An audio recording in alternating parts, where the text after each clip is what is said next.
Представьте себе горизонт, где небо сливается с раскаленным песком в бесконечном мареве. Здесь, в самом сердце Сахары, тишину пустыни разбивает не гром, а монотонный нарастающий гул, от которого дрожит сама земля. Из полевой завесы появляется он – механический левиафан длиной в 3 километра. Это не просто поезд, это самый длинный, тяжелый и суровый регулярный состав на нашей планете. У него нет четкого расписания, удобных кресел или проводников. Его вагоны до краев наполнены черной железной рудой, а прямо на ней, под палящим солнцем и пронизывающим ветром, сидят люди.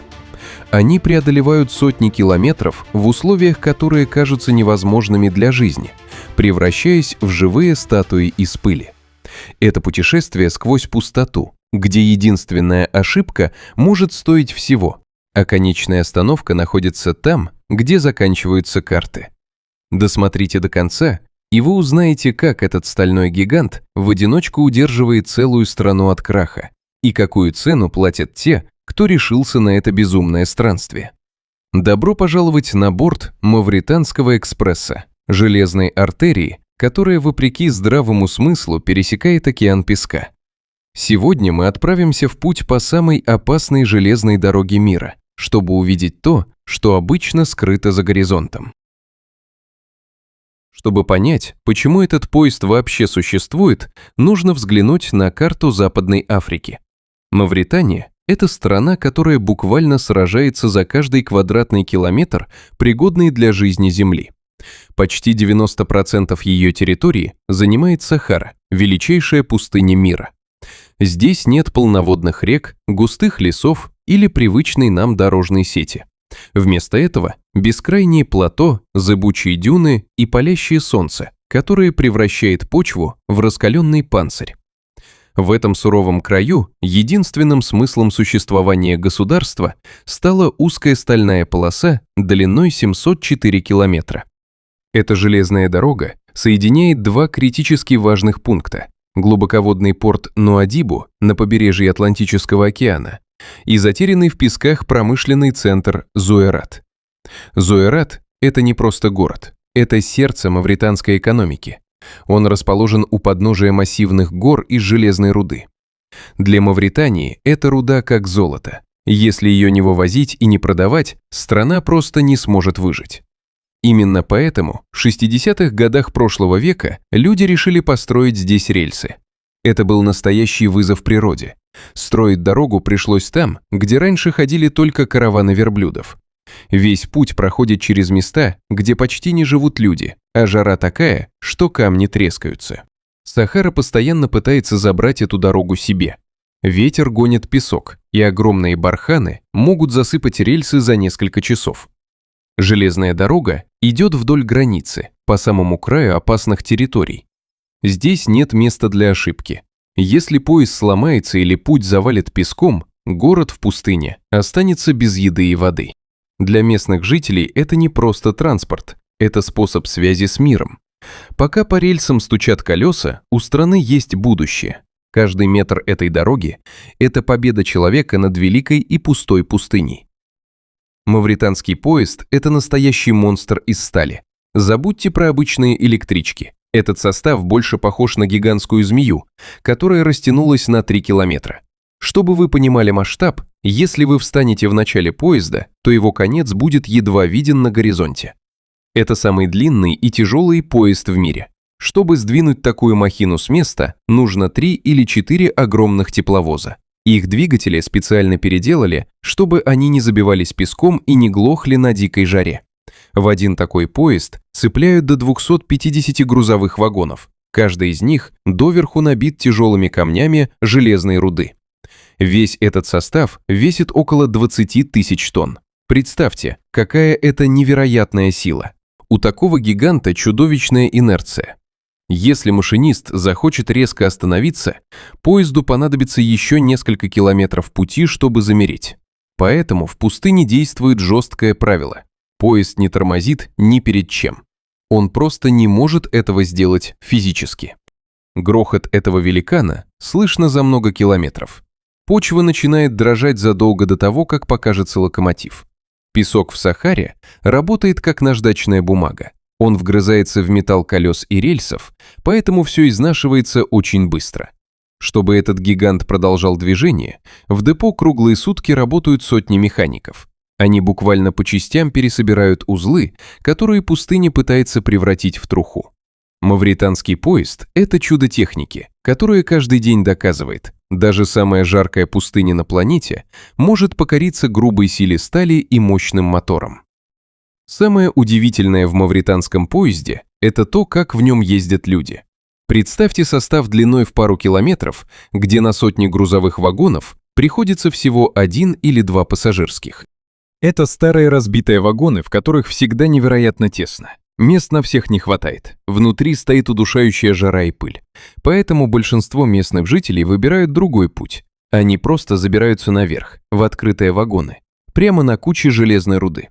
Самое невероятное, что такая поездка официально разрешена и абсолютно бесплатна. Железнодорожная компания закрывает на это глаза, понимая, что для многих это единственный способ передвижения по стране. Но за слово «бесплатно» здесь приходится платить своим здоровьем. Поездка длится около 20 часов, и все это время вы находитесь под открытым небом в самом сердце Сахары. Днем пустыня превращается в настоящую духовку. Температура поднимается выше плюс 50 градусов, а спрятаться от палящего солнца в железном коробе невозможно. Металл вагонов раскаляется так, что к нему страшно прикоснуться. Но стоит солнцу сесть, как начинается обратный процесс. В пустыне нет лесов или воды, которые удерживают тепло, поэтому ночью температура падает почти до нуля. Ветер становится ледяным, и те, кто днем изнывал от жары, начинают дрожать от холода. Люди готовятся к такому путешествию, как к настоящему походу за выживанием. С собой берут огромные канистры с водой, еду и теплые одеяла. Часто в этих же вагонах везут коз, овец или мешки с товарами для продажи на рынке. Со стороны это выглядит как сцена из фильма про постапокалипсис. Бесконечный стальной змей ползет по пескам, а на его спине люди пытаются удержаться среди черных камней.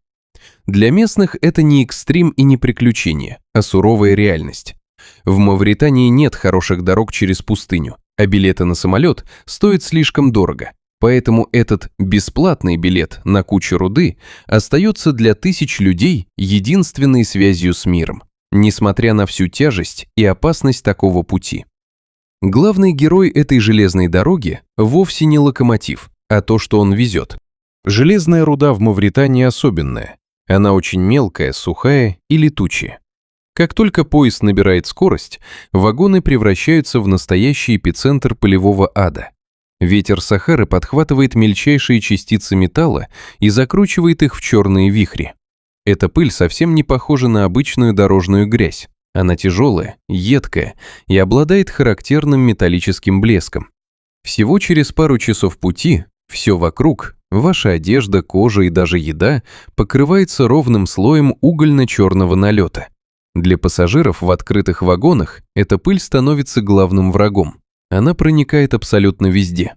Даже если вы спрячете вещи в несколько пакетов, пыль все равно найдет лазейку. Именно поэтому местные жители в пути выглядят так необычно. Они заматывают лица длинными шарфами-тюрбанами, оставляя только узкую щель для глаз. Без такой защиты дышать просто невозможно. Металлическая взвесь моментально забивает легкие.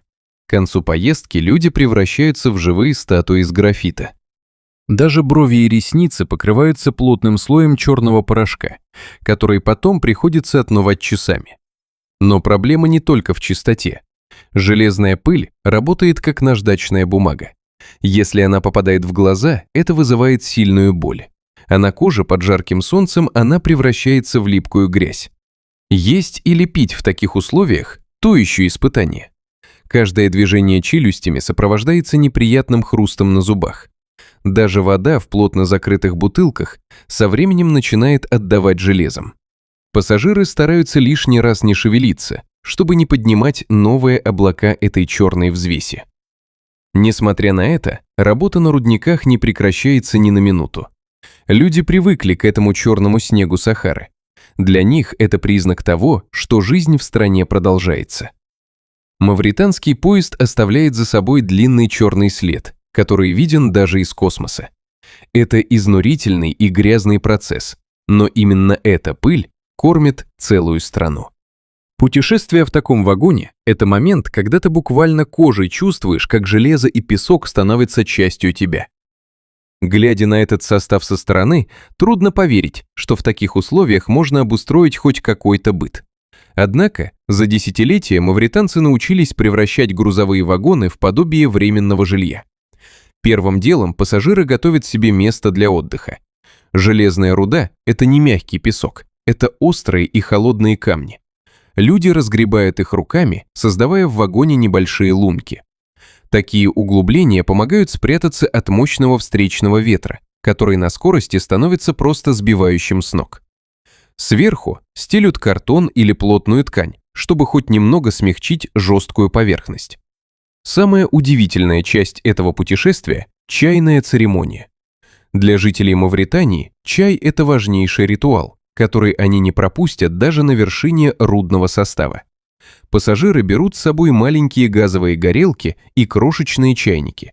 Несмотря на сильную тряску, грохот и летящую со всех сторон пыль, они умудряются заваривать крепкий мятный чай с густой пеной. Вид человека, который среди черного хаоса и индустриального шума спокойно разливает напиток по стаканчикам, кажется сюрреалистичным. Это их способ сохранять частичку нормальной жизни и спокойствия посреди суровой Сахары. Еда в пути самая простая – сухие лепешки, финики или консервы. Здесь действует негласное правило – всегда делиться с соседом. В этом вагоне нет чужих. На время пути все становятся одной большой семьей.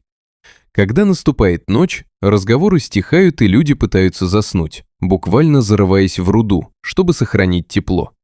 Сон на движущемся поезде очень тревожный. Нужно всегда быть наготове, чтобы резкий рывок состава не выбросил тебя за борт. В этом странном и опасном путешествии, на удивление, мало суеты. Люди даже находят место и время для молитвы, расстилая свои коврики прямо поверх черного железа. Этот быт на железных горах – лучший пример того, как человек может адаптироваться к любой реальности. То, что стороннему наблюдателю кажется экстремальным выживанием, для местных жителей – лишь долгая и пыльная дорога домой, где чашка горячего чая в хорошей компании важнее любого мягкого кресла. Мавританский поезд идет по землям, где на сотни километров вокруг нет ни одного города. Кажется, что это путь через абсолютную пустоту. Но время от времени огромный состав замедляет ход и замирает прямо посреди бескрайних песков. Здесь нет ни перронов, ни вокзалов, ни даже простых указателей. Эти точки называют техническими остановками, но для местных жителей они настоящий праздник. В такие моменты пустыня внезапно оживает. Из-за ближайших барханов появляются люди и старые пикапы, которые часами, а иногда и сутками, ждали появления поезда на горизонте. Пассажиры прямо с вершин рудных гор сбрасывают вниз тюки с одеждой, мешки с продуктами и канистры. Часто это единственный способ передать посылку родным, живущим в глубине Сахары. Обмен происходит молниеносно.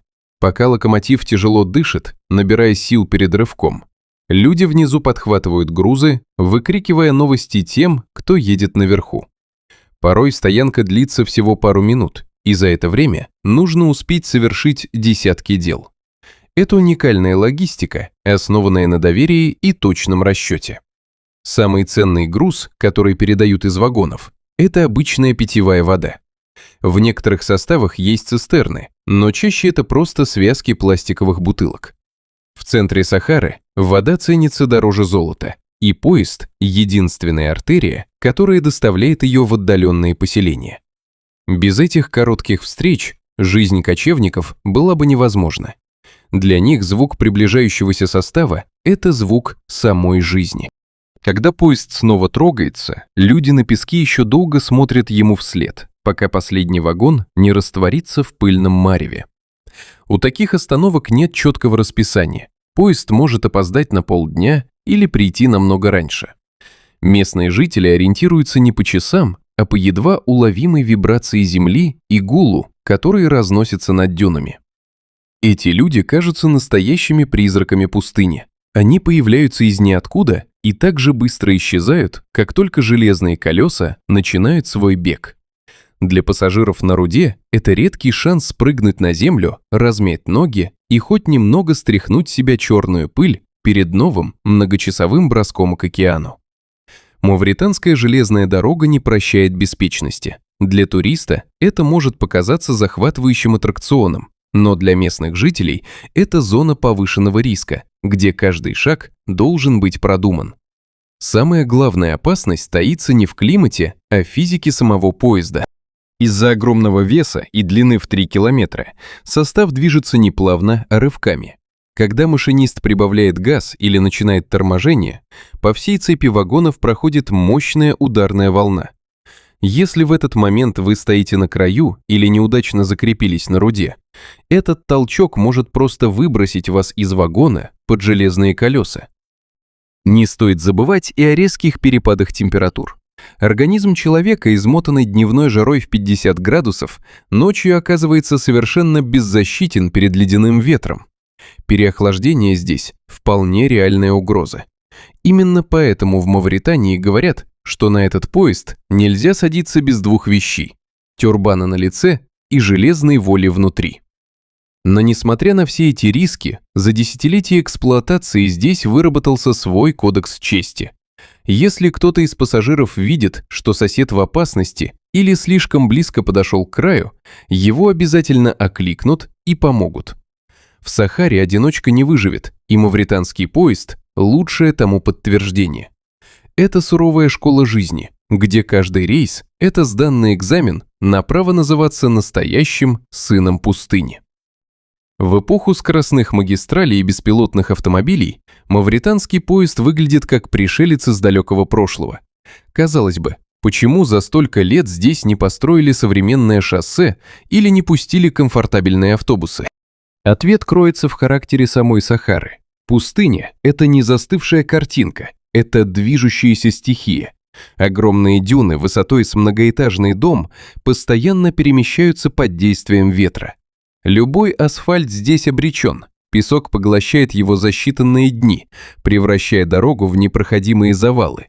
Очищать сотни километров шоссе от многотонных слоев песка ежедневно – задача технически невозможная и разорительная.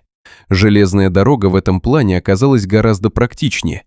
Рельсы возвышаются над землей, и песку сложнее полностью скрыть их из вида. К тому же у железной дороги есть свои санитары, специальные бригады путевых обходчиков, которые живут в крошечных хижинах вдоль путей. Их работа заключается в том, чтобы вручную или с помощью техники расчищать занесенные участки перед проходом состава. Кроме того, ни один грузовик в мире не сможет перевезти за один раз столько железной руды, сколько берет на борт этот 3-километровый гигант. Экономическая выгода здесь побеждает любые соображения комфорта. Для Мавритании эта железная дорога – то же самое, что Нил для Египта. Это единственный надежный путь, который не зависит от капризов песчаных бурь и цен на бензин для грузовиков. Пока в недрах гор Зоэрата остается руда, этот поезд будет продолжать свой бег. Он стал частью местного ландшафта, таким же естественным, как сами дюны. В мире, который стремится к скорости и стерильности, Мавританский экспресс остается напоминанием о временах, когда техника была грубой, тяжелой, но невероятно надежной. Это символ того, что в сражении между человеком и великой пустыней иногда достаточно просто проложить 2 стальные нити и иметь смелость следовать по ним до самого горизонта, несмотря ни на что. Мавританский поезд – это не просто промышленный транспорт и даже не самый суровый способ передвижения. Это живое доказательство того, на что готов пойти человек ради выживания и связи с остальным миром. Глядя на этих людей, затерянных среди черной пыли на фоне бескрайних рыжих дюн, начинаешь иначе смотреть на привычный нам комфорт. То, что мы считаем обыденностью, расписание транспорта, мягкое кресло или глоток чистой воды, здесь, в самом сердце Сахары, превращается в настоящую роскошь. Но именно в таких экстремальных местах проявляются лучшие человеческие качества – выносливость, взаимовыручка и умение находить покой даже в эпицентре полевой бури. Когда вы в следующий раз будете сетовать на небольшую задержку автобуса или отсутствие кондиционера в вагоне, вспомните о железном хребте Мавритании. Вспомните о людях, которые сейчас, в эту самую минуту, заваривают сладкий мятный чай на куче раскаленной руды, пока их состав медленно прорезает океан песка под бескрайним звездным небом Африки. Этот стальной гигант будет продолжать свой путь, пока стоят горы Зоэрата, оставаясь вечным памятником индустриальной эпохи, которой не смогла победить даже Великая пустыня. Наш мир полон таких удивительных и скрытых от глаз историй, которые разворачиваются прямо сейчас в самых отдаленных уголках планеты. Мавританский экспресс – это лишь одна из них, малая часть того, что таит в себе наша реальность. Если вам было интересно заглянуть за край привычного мира вместе с нами, не забудьте поддержать ролик лайком. Это помогает нам находить и рассказывать вам еще более захватывающие факты о географии и истории нашего дома. Подписывайтесь на канал «Скрытый горизонт», чтобы не пропустить наши новые экспедиции в те места, о которых вы раньше только догадывались. Нажимайте на колокольчик, пишите в комментариях, рискнули бы вы проехать на крыше такого поезда, и помните, за каждым горизонтом всегда скрывается что-то невероятное. До встречи в следующих выпусках.